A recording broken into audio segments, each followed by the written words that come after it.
आपको यह भी बताते चले कि नई हुकूमत शोबा सेहत के अंदर भी नई जान डालने की कोशिश में है और इस बात का इजहार उमर अब्दुल्ला की तरफ से रात देर गए श्रीनगर के अंदर किया गया, जब उन्होंने यह कहा कि महकमा सेहत के लिए नई पॉलिसी का ऐलान किया जाएगा। महकमा सेहत नई हेल्थ पॉलिसी ला रहा है और इस हेल्थ पॉलिसी का मकसद यह है कि शहर तो शहर, गांव देहात के अंदर जो इंफ्रास्ट्रक्चर खड़ा किया गया है वहां पर तिब्बी सहूलियात मयसर हो सके। रूरल और अर्बन एरियाज के अंदर जो इलाका जात है, गांव,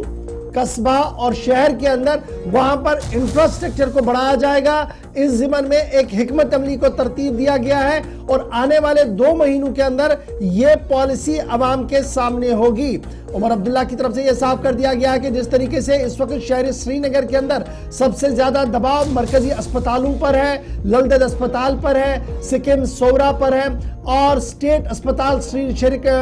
जो अस्पताल है वहां पर है। इसी तरीके से जम्मू के अंदर जो मेन अस्पताल है वहां पर सबसे ज्यादा जो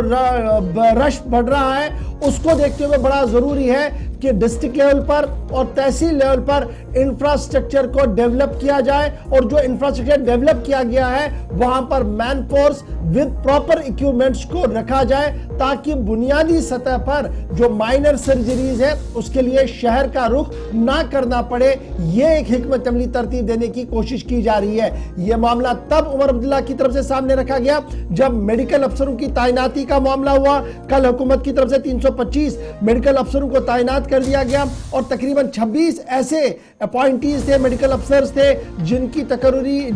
जिन्होंने तकर्री के ऑर्डर वजीर आला के हाथों से SKICC में रात देर गए लिए और इसी तकरीब के दौरान नई हेल्थ पॉलिसी का भी ऐलान उमर अब्दुल्ला की तरफ से किया गया। इस मौके पर नायब वजीर आला सुरेंद्र सिंह चौधरी और वजीर सेहत भी मौजूद रहे। इंतजामिया की जहां तक बात करें तो हेल्थ शोबे के सेक्रेटरी, कमिश्नर सेक्रेटरी और दीगर अमला भी यहां पर मौजूद रहा, जिस पर उमर अब्दुल्ला ने यह साफ कर दिया कि इन पर एक बड़ी जिम्मेदारी है कि आने वाले दिनों में इस पॉलिसी को तरतीब देकर सेशन से पहले ही एक ऐसा फॉर्मूला अडॉप्ट करे ताकि गांव देहात के अंदर यकसा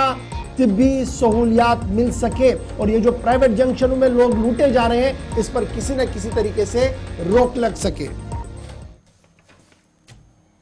मुझे अभी तक किसी ने ये नहीं कहा ना हमारे एरिया में लाइनमैन नहीं है बिजली का,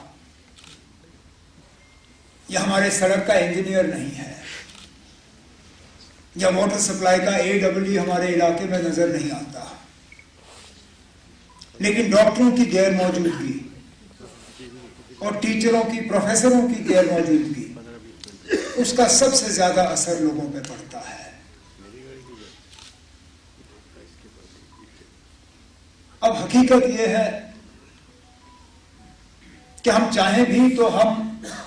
हर किसी को श्रीनगर और जम्मू में तैनात कर नहीं सकते, ना हम करना चाहते हैं। हमारा फर्ज बनता है कि हम हर किसी जम्मू कश्मीर के बाशिंदे को वो सहूलियत फराहम करें जिनका उनको हक है। आज आमतौर पर अस्पतालों को लेके लोग शिकायत करते हैं, शहर के अस्पतालों के बारे में भी लोग कहते हैं कि उस तरह का इलाज उनको मिलता नहीं है जिस तरह की वो उम्मीद करते हैं या जिस तरह का उनका हक है। लेकिन खता हमारे डॉक्टरों की नहीं है, खता उन अस्पतालों को चलाने वाले सुपरिटेंडेंट्स की नहीं है, खता उन मरीजों की भी नहीं है जो उन अस्पतालों पर पहुंचते हैं। खता सबसे पहले तो हमारी है कि इंफ्रास्ट्रक्चर हम सही माने में तैयार कर नहीं सके। अगर देहात के इलाकों में हमारे अस्पताल ठीक चले तो हमारे शहर के अस्पतालों की हालत खुद ब खुद ठीक हो जाएगी। हमारे शहर की अस्पतालों की हालत खराब हो जाती है क्योंकि हमारे लोगों को देहात के इलाकों में मामूली चीजों के लिए भी इलाज नहीं मिलता। अब अगर नॉर्मल डिलीवरी के लिए भी हमारी बहनों को, बेटियों को ललदेद आना पड़े तो जाहिर सी बात है कि लंदन में दबाव ज्यादा बनेगा। अगर अपेंडिक्स निकालने के लिए या गॉल ब्लैडर की सर्जरी करने के लिए हमारे मरीज स्किम्स पहुंच जाएं, जो रेफरल अस्पताल स्किम्स को होना चाहिए था, जहां सिर्फ सबसे ज्यादा मुश्किल केसेस जो हैं वो रेफर हों, अगर मामूली सर्जरीज के लिए भी हमारे मरीज जो हैं स्किम्स पहुंचना शुरू हो जाए, तो फिर वो अस्पताल वो काम कर नहीं पाएगी जो करना चाहिए था उनको। तो मैं ऑनरेबल हेल्थ मिनिस्टर साहिबा के साथ और डिपार्टमेंट के अफसरों के साथ बैठ के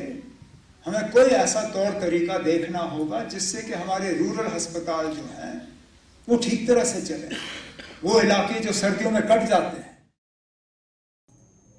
उमर अब्दुल्ला को आप सुन रहे थे, जहां पर उन्होंने ये साफ कर दिया कि आने वाले दिनों में नई हेल्थ पॉलिसी का कयाम होगा और दूर अफ्तादा इलाकों के अंदर जो इंफ्रास्ट्रक्चर बना हुआ वहां पर डॉक्टरों की तैनाती हो, नीम तिबी अमले की तैनाती हो, ताकि बुनियादी सतह पर लोगों को राहत मिल सके। ये तो थी बात सरकार के नए मंसूबे की जो वो हाथ में लेने जा रहे हैं।